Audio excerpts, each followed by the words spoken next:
discouraging that we fight these battles, we try to win votes, we lose the votes, and it just seems so futile. People say, well, I write my congressman, he doesn't listen to me. And you hear those stories over and over. But it reminds me of a story of a conversation that occurred shortly after the Vietnam War was over. We had Colonel Summers who got together with Colonel Tu representing Vietnam. And the discussion was how do we, just put this all behind us and just sort of cleaning up the mess and us getting out of there totally and completely. And our colonel was still pretty bold. He says, and he was, wanted to get some reassurance. So he says to Colonel Tu, he says, one thing is, you never once beat us on the battlefield. And Tu stood there for a minute, thought about it, and says, Colonel, he says, you're exactly right, but it's also irrelevant. It's irrelevant if you can win or lose one battle, but you gotta win the war.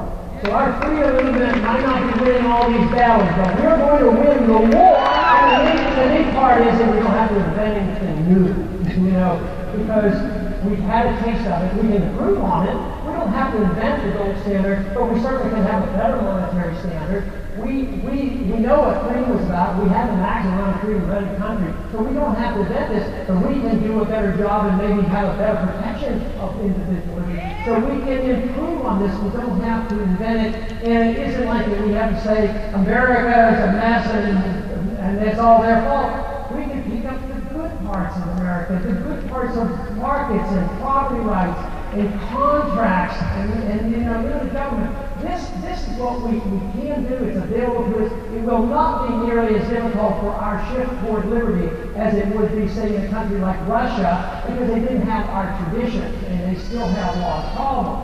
But we have to get people confident that freedom really is the issue and understand how it works, because we have been taught for so long, freedom is okay, but don't carry it too far. Well, I would say freedom is freedom. Freedom comes from the fact that you are an individual. You get your life and your liberty from your Creator, and the government should protect it and never take it away from you. We are frequently criticized, the economic policies and policy, that we're going back to the old days of isolationism and the old days of the gold standard. But let me tell you, big government is very, very old. And big government and inflation and destruction of currency, that is ancient and based on ideas that are wrong. Those who criticize us who want a lot less government, they are the past, we are the future.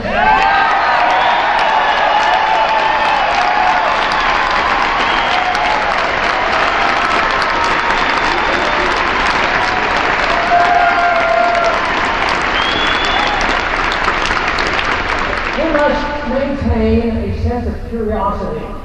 Not just that we want a better life and we want to be left alone and we want peace, but we have to be curious enough to know exactly the plain truth of economics and foreign policy. You're in a unique group. Most people do not come to political rallies. Believe me, they go to the last minute and they look up and go, who wants to vote for today? So if you come to a place like this, you're in this small minority. So your responsibility is much greater. But the responsibility is also to understand the issues and not casually accept, oh, well, yes, the government says I have to do this, and Federal Reserve System, well, they're wonderful. They always take good care of us, and And we also have to have a welfare system because we don't want anybody falling through the cracks. And also, you guys who want freedom, you're not humanitarian, you don't care about your fellow man. Well, guess what? You can't be a humanitarian without being for the free market, because every other one destroys people's wealth and causes poverty and unemployment.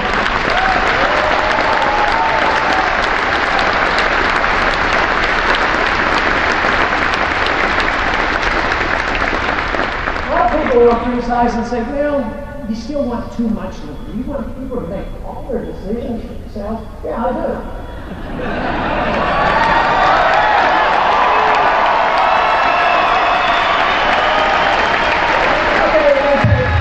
What if they make a mistake? Well, then they suffer the consequences. So what if I as the a politician, what if the politician makes a mistake? Is he suffering? No, he's probably protected, and we suffer. So, we want to make all our decisions. We should have a right to spend our own money. What's wrong with that principle? It's your money, you work for it. And if you understand natural rights, if you understand the right of the individual's life and liberty, it should follow that you have a right to keep the fruits of your labor. They're yours, they're not the government. We also understand pretty well in this country that we have intellectual freedom. We're allowed to read books, even books about communism, very, very destructive philosophies. We don't burn the books and take them off the shelf, but we have religious freedom, and we're pretty good at religious freedom. Sometimes we see some things that aren't perfect, but basically we're allowed to pick our religion, we're allowed to pick no religion. And religion, can you imagine how many dangerous things have happened over the history of the world in the name of religion? But we don't say you can't have religion because there's a risk to it. And then you say, well, if you legalize all this freedom of choice, even on social matters, your own personal choice, I didn't want to run your life on what you eat. In a free society, you will always be able to buy a big drink with a lot of sugar in it.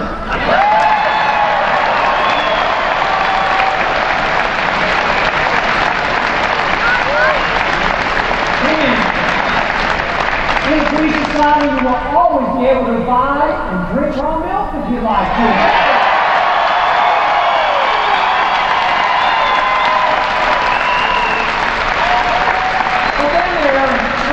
Well, that's okay, but there are other things we don't want you to do. We don't want you to put other things in your body or in your lungs, so therefore we need to have somebody protecting you against those dangerous things. Well, everything is dangerous. Where is the responsibility? It should be, in a free society, it should be by the individual. But the one reason why there's a hesitation on the left about economic freedom is they'll say, well, there'll be stupid people out there and they won't save their money, they won't take care of themselves, and on and on. And others say, well, if we allow people to put it in their bodies whatever they want, they're going to make a lot of mistakes. You know what happens is, even if you can convince it's better, it's this lack of tolerance. It's like, if I endorse your freedom to do whatever you want, religious-wise or economically or whatever, that I endorse what you do. And that is not the case. Because you have religious freedom, I don't endorse your religious belief. I endorse your right to do what you want.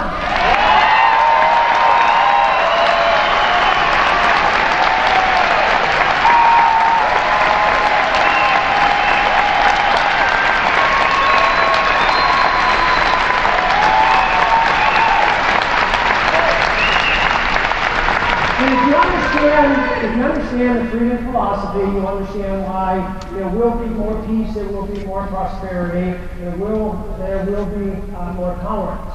Now, once again, how do we unify people? How do we bring people together? That is the message. That is the message that brings us together. Because we don't have to ask you what you're going to do with your freedom. You might want to use your freedom for one thing, you for something else, but you come together and say, as long as you allow me to do my thing, and spend my money, and I assume my responsibility, we should all fight for the same thing, and that is our freedom. We all should be in together.